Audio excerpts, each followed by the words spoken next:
should believe in this totally. They should not even doubt me. I gave Mr. Rupia Banda a chance because he was pleading. When he was going around Zambia, he was saying, come 2011, he's not going to stand. He's only going to be a president only for 3 years. Let him stick to what I say, what he said, and I'll stick to what I say. Listen very carefully. MMD district, they were silent.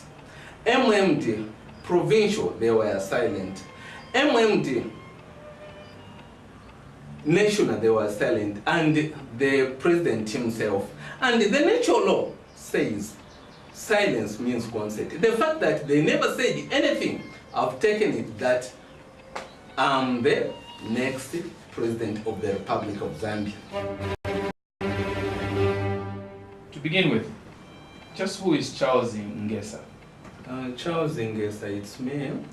I work for Ndola City Council as a building works manager, and my management of building works is only for Ndola City Council.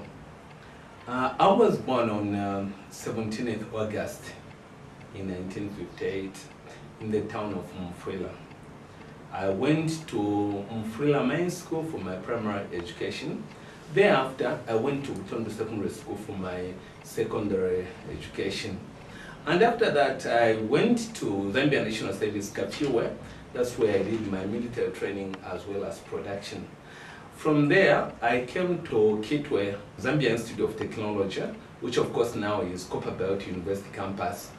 I did a course in building construction. And upon graduating, I joined the Ndola City Council as a trainee building inspector. I rose through the ranks up to a chief building inspector. From being a chief building inspector, I was further promoted to become a building works manager. The promotion works well for you. What then would you say are your extra qualifications? The extra qualifications comprise a certificate in business studies, then a certificate in computer studies, then a certificate in project management parts 1 and 2, a certificate from ZAMSIF, a certificate from in building inspections, a certificate in theological studies, and a diploma in project management. Traceability, just where are you coming from? Yes, I happen to be the 7th born son of Mr. and Mrs. Ngesa. Both of them were Shingaba tribe. My mother is Abenabwali, so I'm Mwinabwali. Then my father was Abenamumba, then I'm a son of Abenamumba. And then the village where I come from is Luatala village, in the area of Chief Mutipula and district Mwense in the Luapula province.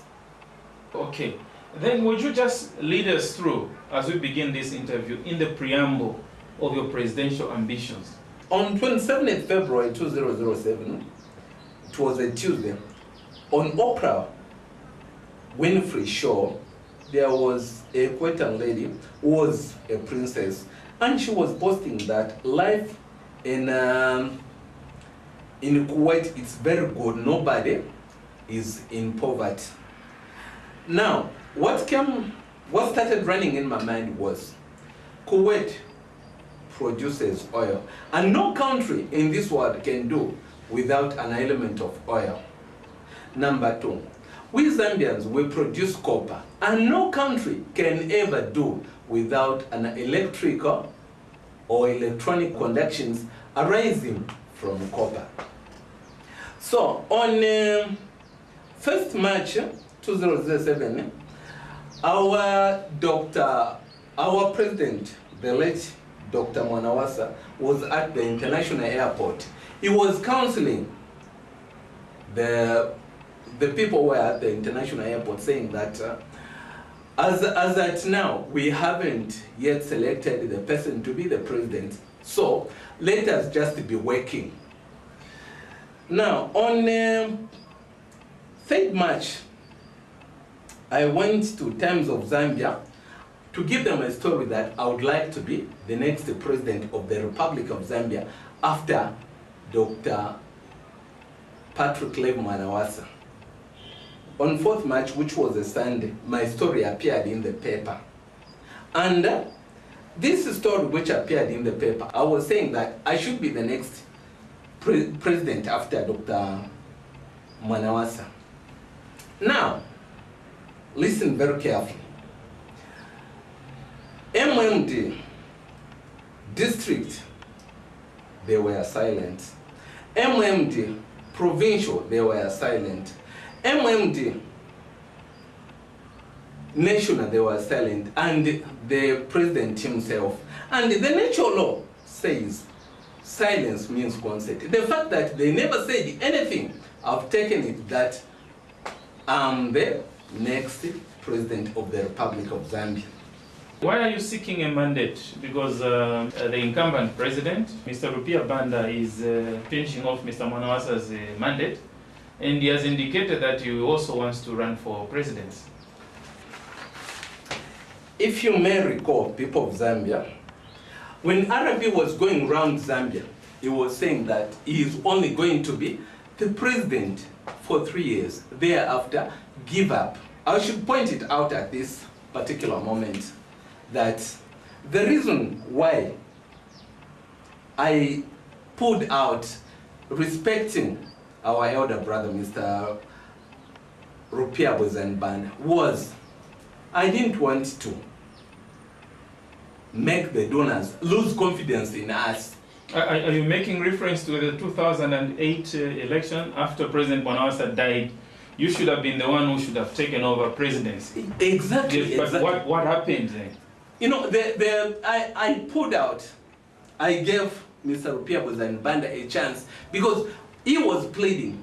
When he was going around Zambia, he was saying, come 2011, he's not going to stand. He's only going to be a president only for 3 years. Okay. Yes.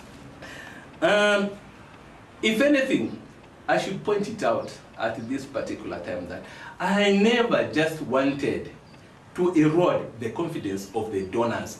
And the international community was saying, you Zambians, you are very good. You have buried your president in a very honorable manner. I didn't want to spoil that good name that we had made as a nation. I wanted to be part and parcel of the solution mechanism. Okay. Would you then give us the reasons for wanting presidency? What do you want? Yes. The reasons are 4. Yes. If you may allow me to go through them. Please. Number 1, I want to ensure that all Zambians lead good and assured lives. Number 2, I want Zambia to make not less than 121.094 trillion kwacha per year. Number 3, I want to halt the high level rate at which we are trading into abject poverty. I'm telling you, believe you me, within 2 years we'll be in abject poverty, and that's the levels of poverty that we are going to go in. I'm telling you, we'll never be able to get out. I want the oncoming children to come and inherit wealth. And that's what the Bible says. It says, children have got to inherit wealth. And children should not come and find poverty. No, they should not be born in the slavery of poverty. Number 4, I just want Zambia to stop from contracting further debts. All right then. We won't ask how much wealth you have inherited from your parents, but then walk us through this. How do you hope to raise the 121.094 trillion kwacha? Yes. I've got a simple hypothesis which I've made on the chart, and I'm asking if you can allow me to put it on the board so that I can explain and people can follow me. In simple terms, how would the common man on the ground understand what you're trying to get to? Just explain it. That's why I've come with a flip chart. I don't want any person to doubt about that. I want each and every person to understand the hypothesis.